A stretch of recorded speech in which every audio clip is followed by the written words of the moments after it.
You ever find yourself not feeling yourself being totally present in a certain experience, in a relationship, in a conversation? You're not really fully there. Okay, that can sound innocuous and not such a big thing, but sometimes it's a very profound thing because it means you don't know how to bring yourself entirely there. You're not secure, you're not safe. And many times it's for good reasons. If we were hurt or disappointed, if we have experiences where we were betrayed, we don't have trust. And the list goes on for us always keeping a certain caution and not completely investing, having, as they say, having one foot out the door. To protect yourself. We all have our defense mechanisms, our escape hatches, escape routes to protect us. And we don't always commit to something. And sometimes we don't commit to anything fully for that reason, because we don't want to be hurt. As I said, it could have good reason, but it also can trap us to a place where we will never really fully engage and be fully present. So manifestation is one word that captures that concept, that idea, that psychological state where you're there. I'm here with you. And that could include being vulnerable and include being possibly hurt, but you're there, completely there. We all have our masks. We have our different suits of armor. As I mentioned, defense mechanisms that we use. But have you ever wondered, has your mask become your identity? So a mask is good when you know you have an identity, and then you need a mask or you need a certain posture or projection because you're dealing with a particular environment, different people, and we all have our different masks for different situations. When I say by mask, I don't always mean it in a destructive way where you're completely conning or distorting or being deceptive or duplicitous. It means you adjust according to the people or the environment or the workplace you're at. But what happens when your mask becomes your identity? That is quite sad, because then you lose yourself and all you are is what you project to others, whether you're pleasing them or not pleasing them.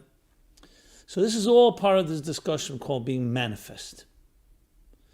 Now, the question is, if we indeed have that attitude or that approach to life where we have difficulty with commitment, difficulty being present, to being engaged, to being invested entirely, then the question is, are we trapped there? Are we stuck? Is there a way out of that? How can we develop those tools and mechanisms and methodologies to actually be more present in the areas where we should be present? For example, if it's a burning house, and I don't just mean that physically, also figuratively, dangerous situation, you don't want to be present. You want to get out, which is what many of us who had homes that were battle zones are doing. And that's why we have difficulty being present. But that's immediate danger. But what about when you want to really, love comes your way? Or another great opportunity comes your way? How many of these opportunities or loves that we'll miss because we put up this barrier and we don't allow ourselves to manifest? So where do we find an approach, guidance, direction, and methodologies? And the answer comes from a surprising and unexpected place. It's called Kabbalah, mysticism, which is sometimes called Kabbalah. In our modern age, it takes on the form of Hasidic teachings. The mystics teach that regarding the divine, there are two forms of expression, divine expression and revelation, and energy, if you wish, two types of energy. We'll call one transcendent energy and the other one manifest energy or immanent energy. One is transcendent, means you always remain aloof and above. The divine remains above existence, creation, structure, because that's its nature. It is from a different reality. And then there is a divine manifestation in an immanent fashion that engages and gets involved in existence and structure. And what's fascinating, and this is what we're going to be discussing, that examining and studying the parallels between divine manifestation and transcendence and human manifestation and transcendence, or maybe the other way around, transcendence and manifestation, we can derive tremendous insights and directives and direction and lessons of how to apply it to our own lives. So this is laying the lay of the land, the outline, and now we'll get into the topic itself. But I ask you above all to personalize this, because think about yourself. Are you a person that can be present? I'll give examples. You're busy having a conversation with someone you care about, but the text comes in, or a phone call comes in, or something else, and you easily move on to something else, easily distractible. You're not completely there with the person, because if you were, and if it was really urgent, you don't want any pauses or breaks. If you were sharing your life, your deepest, your guts, you were spilling your guts to a good friend, and they suddenly take a text or a phone call, not only is it insulting, it means they're not there with you. And that alone is what we need. That's what love and nurturing is about. Think of a child in the mother's womb. The mother's womb is 24/7 constantly being nurtured. Attention. So ask yourself in your life, do you, I don't want to use the word suffer, but do you have this issue? And do you even see it as a problem? Some people don't see it as a problem. They call it multitasking. I'm able to do many things. So yes, when it comes to superficial things and things that are not that, which does not require profound and emotional, intellectual investment, yeah, you can do a bunch of things together. You could chew gum and drive a car. However, when it comes to things that are important and vital, there's an element of focus. And just like we want that focus, we need to give that focus. So many of us will answer, well, I don't have such important relationships in my life to that extent that I'm ready to invest that way. Is that the reason? That may be the reason. Or is it perhaps that it's difficult to do? So really, to benefit from what we're going to discuss here, it requires your own honest appraisal and being sincere and genuine with yourself. That's the most important thing of all. Because if you're genuine and sincere, even to the point where you acknowledge that there may be a challenge or an issue, then there's something to talk about. But if you're going to lie to yourself, or you want to just be comfortable and not face this issue, it's going to be more difficult. And I say it bluntly because, let's be honest, like most things, if you really want to grow, you have to be able to look at yourself in the mirror and even look deeper into places that sometimes are uncomfortable. So I ask you to do that. Obviously, it's your call, and I'm not here, as you know, my approach is not an assault on anyone's psyche, but I do need to state this at the outset because it's so vital in this process, because many of us do delude ourselves out of being comfortable, because it's not an easy thing to confront yourself in how present you are. Very many of us do not like to admit I'm not present, not only to others, but even to ourselves. So that's something that you need to determine, how much you want to be present, even what we're talking about, and how much you want to apply it. But as you know, I speak openly and candidly, and that's a critical component. So now let's discuss it. We'll discuss it first on the cognitive, on a cerebral and intellectual level, on a spiritual level. I mentioned divine manifestation and transcendence. So there are words used in the Kabbalah and the Hasidic literature. I'll refer to them, but I don't want it to be an impediment to use words that can be restrictive or in any way prohibitive to listen to this. I'll mention the words, the actual terms used in these texts at the end of the explanation. Let me begin with the explanation. So what does it mean, transcendence and immanence?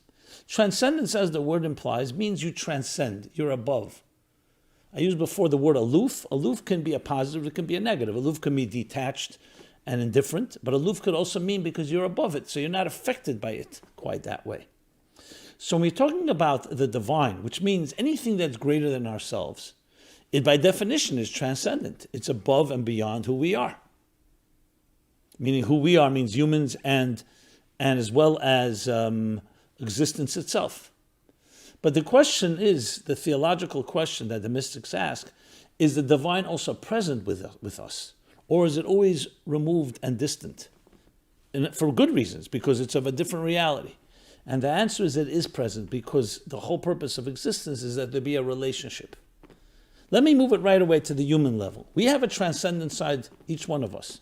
Your unique personality, that place that almost nobody can actually enter. Even you can't, you're not always even conscious of it. It's like your core essence. I use an example very often. For example, you're sitting right now wherever you are. What is your left leg doing this moment? So before I asked that question, your left leg was there, and it was living and existing, but you were not thinking about it. That doesn't mean does it exist less? No, it means that's on a core level that does not have, defies expression. Then when you think, what's my left leg doing? You suddenly become aware. So awareness in this sense is almost a descent. It's a state where you're going down from the core state. In other words, core living really has no consciousness and no awareness. If someone asks you, what does it feel like being healthy? If you have any answer to that, then there's a problem. Health shouldn't have any feeling. It's a non-sensation reality. I exist. What does it feel like existing? If there's a sensation, a blunt sensation, a sharp sensation, a cold sensation, a warm sensation, that's already an expressive element. So all of us have what we call the transcendent side. Transcendent means it's not defined by a particular conscious awareness and definition. That's a key word, definition. But it's there. It's a reality. It's like when you're in the zone and you're not thinking about it, you're just doing it. That's in a sense a transcendent state. What is a manifest state or an immanent state? When you're consciously aware and engaged in something. So if you think about it from that perspective, and this is not necessarily out of weakness, you can say transcendence is the optimal. Why should I be immersed and involved in a defined way and be involved in this and not in that? I remain always transcendent. I remain always aloof. I remain always apart. And there is a part of us, as I said, even in the deepest engagements with people and experiences, that remains beyond everything. However, the full human experience, and we'll use love as maybe the primary form of human experience, is the other, relationship with another. Remaining aloof, remaining apart, remaining transcendent, as admirable as that may be, is missing the most important ingredient in a relationship, which is intimacy, companionship, friendship, engagement with another, caring about the other, and they care about you. Being vulnerable, yes, celebrating vulnerability in the relationship. So how do we have a healthy balance? The answer is we need both. In a relationship with another, and we'll go back to the divine in a moment, we need both. We need a sense of self, where there's a respect of space, boundaries, and yes, there's a part where each is an individual. But then you also need closeness, and you need manifestation. So the healthy balance is to have both. The expression Hillel uses is, if I'm not for myself, who will be for me? That's the transcendent, that's the self. If I am only for myself, what am I? Which means if you don't engage and involve and the interaction and interconnectivity, and I would even say the complementation, the synergy that each gives the other, you don't really have a relationship. There's no love. So love is not just closeness. Love is also respect and a certain sense of awe. I would even use the word mystique, the mystery. There's something transcendent about the relationship that is elusive and is not able to be owned. So manifestation or immanence on its own is like owning it. It's connected to you and that you have it in a way. Transcendence is you never own it because it's always above you, even your own transcendent self. And the beautiful relationship is when you have both. And the mystics explain this on the divine level, that the divine is completely beyond anything that exists. So you could technically and theologically and philosophically argue that the divine is always apart. And we are not the divine. We're human. We're mortals. The divine is immortal. We have limitations, we have definitions, we have parameters, and the divine has no parameters. And yet, the key beautiful thing is that there is a marriage. There is a harmony, there's a synergy, where heaven meets earth, where the infinite meets the finite, where eternity kisses the temporary, and that we could find the extraordinary in the ordinary, and we can find the eternal in the moment. And that is because there are those two dimensions. There's a transcendent element, yes, that's the more natural state, but there's also an immanence. That transcendence chooses to engage, to manifest. Now, of course, if you ask the question how it seems contradictory, that's why there's a third dimension that's neither transcendent nor manifest or immanent. I don't want to really go into that because that's somewhat digressing, but I just need to point it out. And that dimension allows there to be a complete harmony, a complete fusion between transcendence and immanence, between self and other, between being removed from and above and apart, and engaging and investing and being completely present and in the moment. That's the beauty of it. So it's not either or, it's really joining. Now, I spoke about this out of strength, strong transcendence and strong manifestation.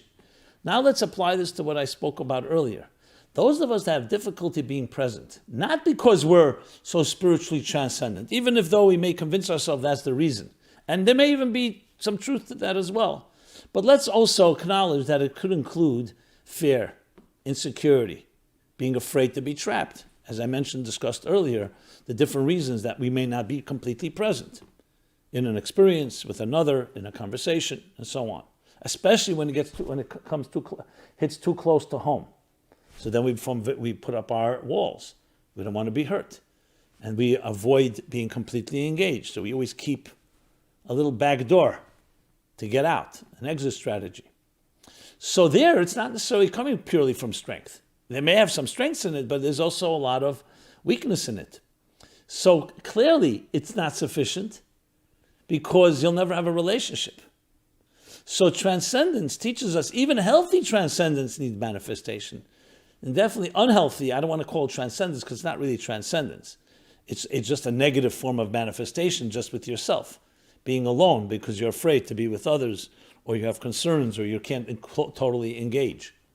So the paradox and the interesting irony is the more secure you are in your own skin, the more comfortable you are with your transcendent, unique self, the more you're able to manifest and be present and engage with another.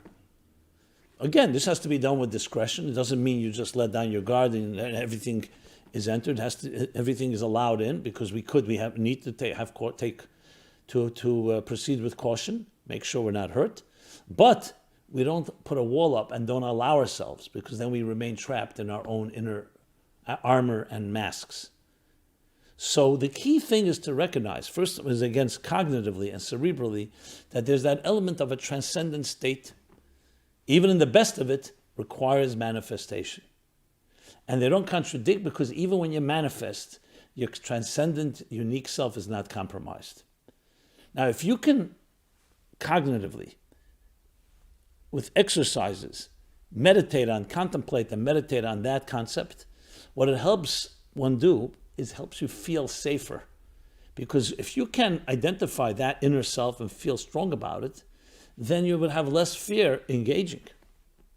The fact that you see it as a contradiction, no one will ever understand me, I can't really engage because I could be hurt, all the different reasons, at the end of the day, the fear of it is really because you're not that intact. So you avoid true contact, you avoid true engagement, you avoid truly being immersed in something because you feel you'll be a failure at it, or people will suddenly expose you. People, I often hear from people, if they really knew who I was, they wouldn't be my friends. So I have to put on this show, I have to perform, I have to please, I have to be perfect, I have to be excellent.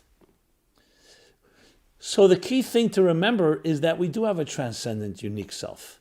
And it does not require one to go into hiding and undercover. It requires nurturing that element of self. Like I said with Hillel, if I'm not for myself, who am I? Discovering that self. But at the same time, you need to know that that self requires, and it actually complements, discovering the self is also engaging with others. So the more comfortable you are in your own skin, the more secure a person is, the more they can also have manifestation and be present. We'll talk about practical ways to get there, but I first wanted to explain the concept, because understanding it, even though people say, you know what, this is all intellectual, it's theoretical, abstract, when it comes to emotions, I just have fear. It doesn't make a sense, doesn't make a difference if I understand. There are a lot of things I understand that I don't act upon. And I could also give advice to others. But when it comes to me personally, that's where my blind spots, or my subjectivity, or my prejudices and biases come into play. So obviously that is true, but there is something called the cognitive life raft. When you understand things, it becomes safer to travel there. You know, one of the big fears is you don't know what's going on in that world, because you've been hurt when it came to there. But if you can dissect it and you can prepare yourself and research. So then when you go, let's say, to a foreign city and you don't know what it's like, it's full of unknowns and there's a lot of fears and concerns and so on. But if you prepare yourself and you know the terrain and you are able to recognize, at least with your mind, certain aspects, then that builds confidence that you can then navigate and actually travel there. It would be like a captain of a ship or anyone else leading a journey or a journey somewhere, but they prepare the ground. They're like a tour guide. They know the terrain, they know the mountains, the valleys, and I mean that, of course, metaphorically. They know all the twists and turns as much as possible. So then when you go, you have a map that's going with you, or a guide that's going with you, or GPS. It makes it easier. The same thing is with the mind and the emotions. When you understand this concept of transcendence and manifestation and the need that each of them complement the other, and they actually grow out of each other, then, and you understand the importance of it in one's own in your own life, then you have, so to speak, a map. You have a GPS. Yes, you still have emotional blocks because emotions are emotions, but you're armed with knowledge. And awareness is key because we defang the enemy. The strongest thing in psychological warfare is that it makes you think you're weak. But if you really knew, and that's when intelligence comes into play, that your enemy is not as strong as it's projecting, and it's not as fortified as you may think, and it's not as harsh as you imagine, because we always imagine the worst. When you can actually get a picture of the enemy, then you suddenly realize, you know what? I can handle that. So what is the enemy here? The enemy is the unknowns of relationships, the unknowns that happen when you engage, when you manifest. And yes, there is a concern, because the manifesting means now I'm invested. If I'm invested, I can be hurt. There's a risk involved. So the more you understand its importance, and of course, the more you understand who you're engaging with, the safer it is. So this leads me now, of course, to the next step is what are the methods? What are the methods? So before I go to that, I said I would say the Hebrew words. So the words in the Kabbalistic mystical language, the Hebrew words, in the Zohar and then later in other Kabbalistic works and then Hasidic works, for transcendence and immanence is a few different words we're going to use. One is called makif and pnimi. Those of you familiar with these words is helpful, and if it's not, you can ignore the word. It's not meant to be a distraction. It's just meant to ground the ideas in sources. Makif literally means to surround. But in truth, as explained in the Tanya, it means not surround, it means it's not within. It's from without, it's transcendent. So transcendent is the word makif. Pnimi means internal, invested. I am here, I'm present, I am integrated. That's one expression. Another expression in Kabbalistic language is igulim v'yesha. This is interesting. Igulim means circles. Yesha means a line. I've written about this in some articles. There's an article you'll find online at meaningfullife.com. Zeros and ones. So you get down to the basic language, machine language, without interfaces. It comes down to a bunch of zeros and ones. Zeros are circles, ones are lines. The circle represents the transcendent, like infinity. A circle has no top and no bottom, no beginning, no end. A line has clearly a top and a bottom and its gradations. And you need both, igulim and yesha. And finally, in the Hasidic lexicon, lingo, the word for it is sovev kalalman and mamala kalalman. It actually also comes from the Zohar. But this is, sovev also means surround, it surrounds, and mamala kalalman means it fills up. What essentially is the transcendent and the immanent. And all of us, every human being has both elements in many, many ways. Transcendent faculties, for example, is your will, your desire, your pleasure. It doesn't have a localized space where it occupies within your system. It, in a sense, hovers over and drives everything you do. On the other hand, what are immanent faculties? What are pnimiyas dika, what we call koiches pnimiyim, immanent faculties? That would be intelligence, it's in the mind. Emotions in the heart. Eye is vision in your eyes, hearing in your ears. So these are immanent because they manifest in a very particular part and in a very particular way. The vision is not, sound is not sight. Sight and sound are not the same. The desire to see or the desire to hear, there's a certain equalizer. It's also, I don't want to go too deep into that because it's another discussion. I've talked about it at different times. But this plays itself out everywhere in life. When you stand before an awe, before a natural wonder, or any experience of awe, a magical moment, the birth of a child, falling in love, marriage, marrying off your children, anything of that nature, there's transcendence manifesting, awe. It's beyond you. It like lifts you up. You almost disappear and melt and dissolve in the experience.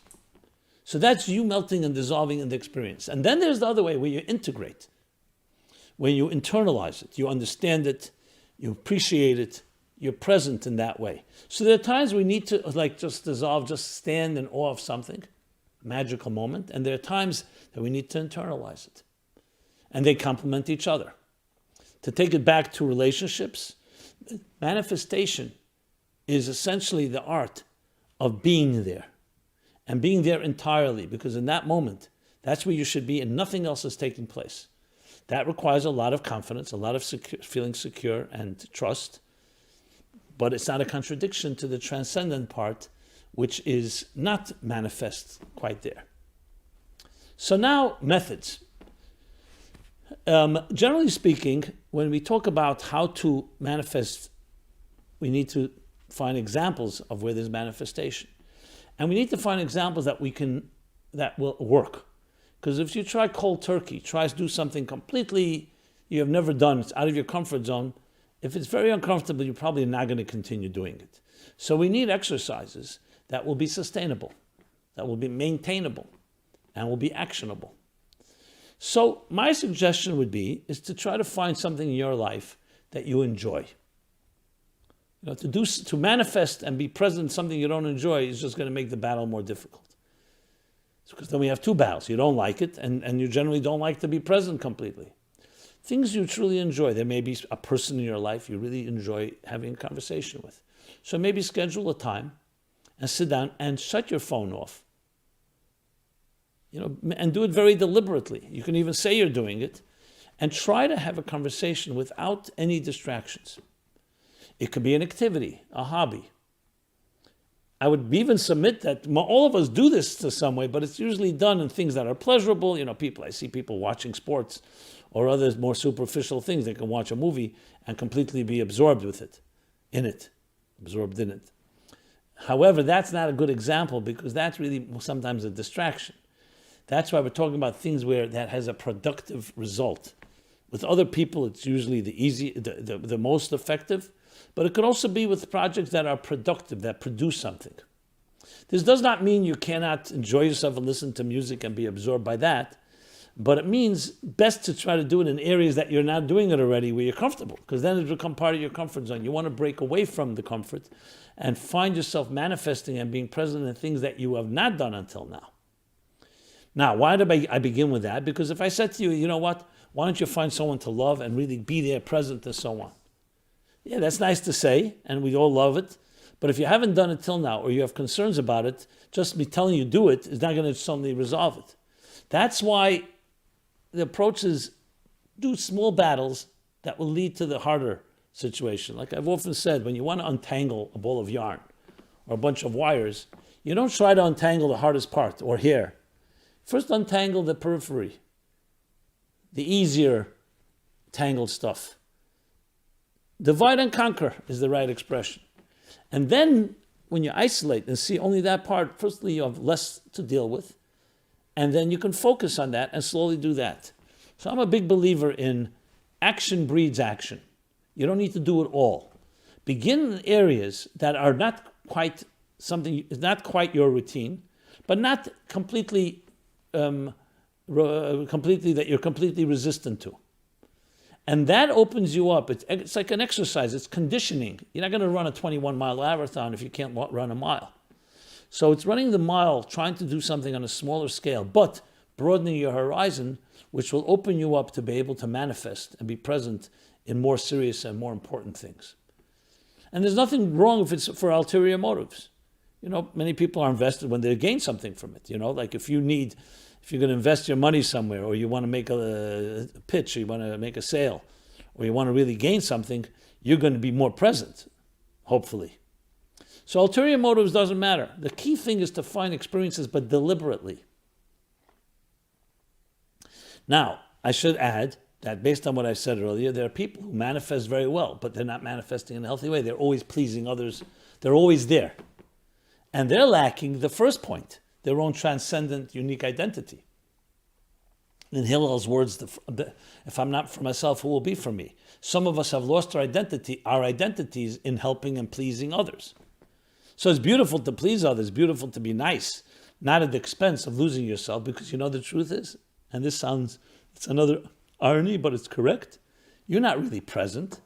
You're doing it because you feel insecure and you feel that's the only way that you'll be valued, which is ultimately going to backfire. You're going to be resentful because you really did not manifest yourself. You just lost yourself in the presence of others by being there.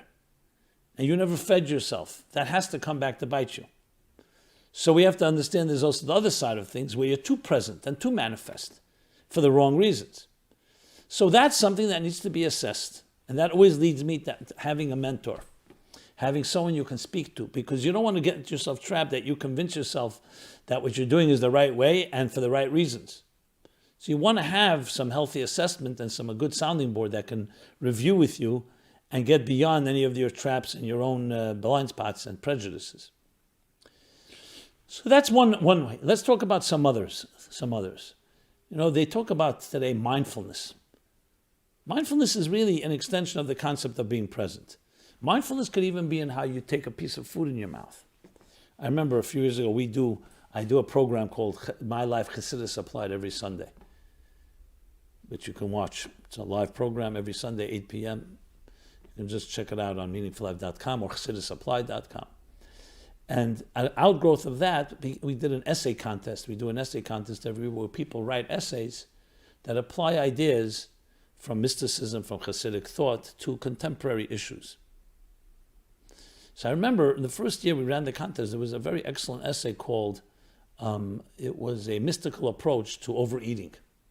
And it was basically taking mystical and spiritual ideas to the idea that when you eat, you're actually doing a spiritual act. You're refining the food, you're elevating the sparks using the words of the Kabbalah, and it creates a mindfulness, a focus. What I found out, it was a very practical application of a very profound concept. So the idea that there are divine sparks everywhere in our lives, whether you're commuting or walking or doing something, shopping or doing something that you think is just the means to another end, everything has divine sparks allocated to you. So where you are sitting right now or standing or listening to this has sparks. Tomorrow, in your work, in your family, in your friends, in your food, in your hobbies, and everything. So mindfulness, in this case, presence and manifestation, is thinking about that. That wherever you go, think, what spark is waiting for me to free it, to release it? I've told this story, it's one of my favorite stories with Rabbi Chaim Rappaport, who was a student and a colleague of the Baal Shem Tov, the founder of the Hasidic movement.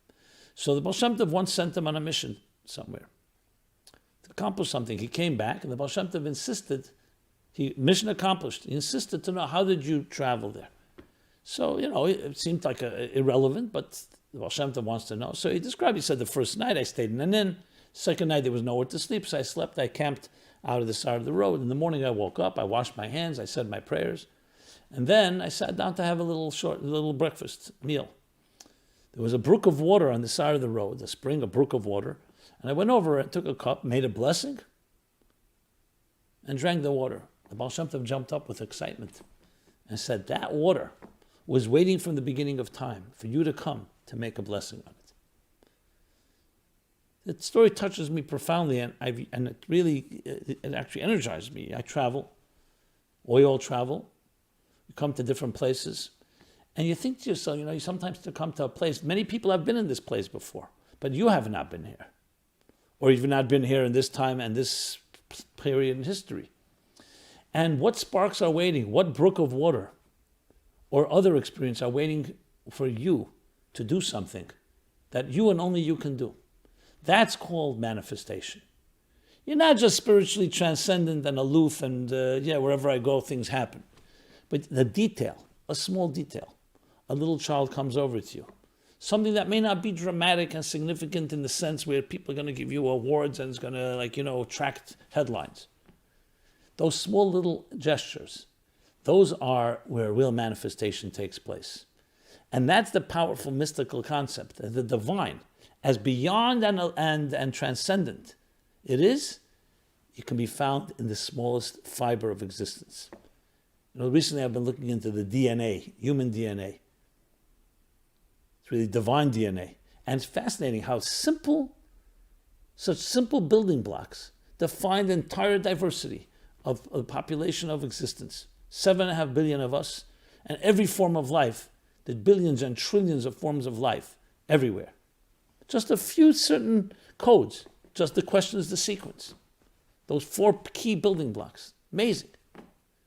What does that tell you? That the detail in every cell, in every fiber, there's tremendous, in the manifestation, there's tremendous infinity. So yes, to find infinity in the big picture, that goes without saying. But to find infinity in the finite, and not just in the finite, in the minute, in a little corner, in a detail, that is like, what can I tell you? That's awesome. That's even more transcendent than transcendence. Because transcendence is transcending itself to be discovered in that way. Small drink of water, small gesture, entire creation, entire existence is waiting for you to do that. And you, not me. And the things I have to do, it's me and not you. Not to the exclusion, but it means each of us has our allocated sparks. It's a tremendous concept, it's a tremendous way of looking at life. The whole concept of monotony, I'm bored, would disappear if everything that came our way, we saw that energy waiting to be released. It's waiting for you to release it.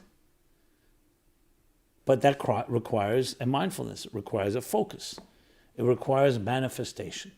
So the divine manifestation teaches us about our manifestation, just as divine transcendence teaches us about our transcendence.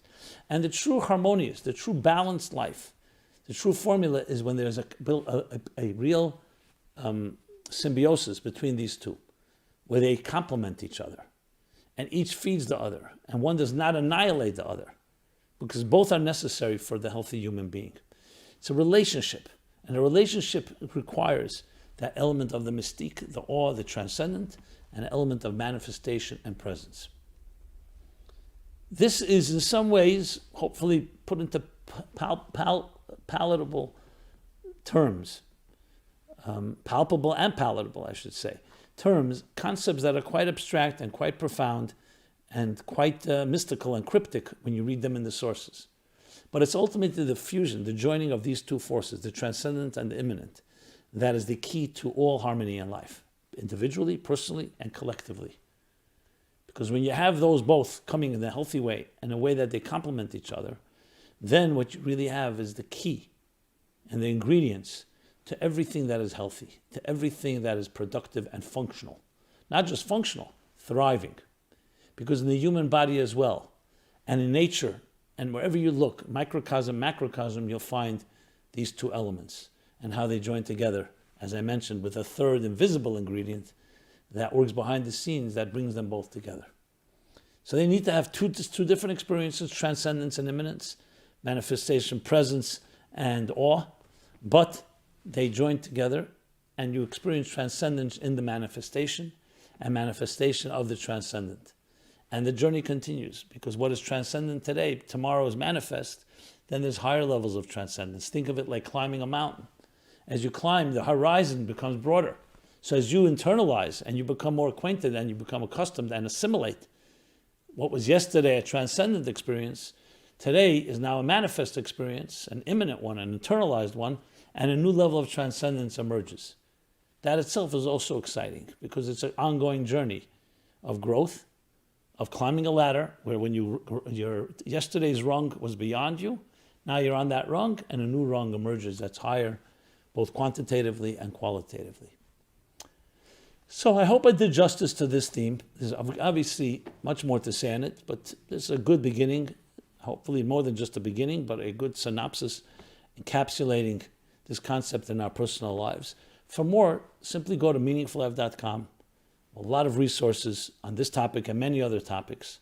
If you're here for the first time, really, please take advantage. Stay in touch with us. Share this, like it, all the different words used. And we're on all the different channels, whether it's the internet and web or social media and other platforms, podcasts, and all this is of course this is live and being recorded and archived. And please partner with us in this journey of transcendence and immanence, the journey of transcendence and manifestation, being present, integrating, being there entirely. It enriches life and creates the true healthy platform for beautiful relationships, enduring ones, eternal relationships, even in our impermanent lives. So, this has been Simon Jacobson every Wednesday. We're here at 8:30 p.m. is when it's live. And it's always an honor. Please stay in touch. Again, meaningfullife.com. And we're here for you, and hopefully you're here for us.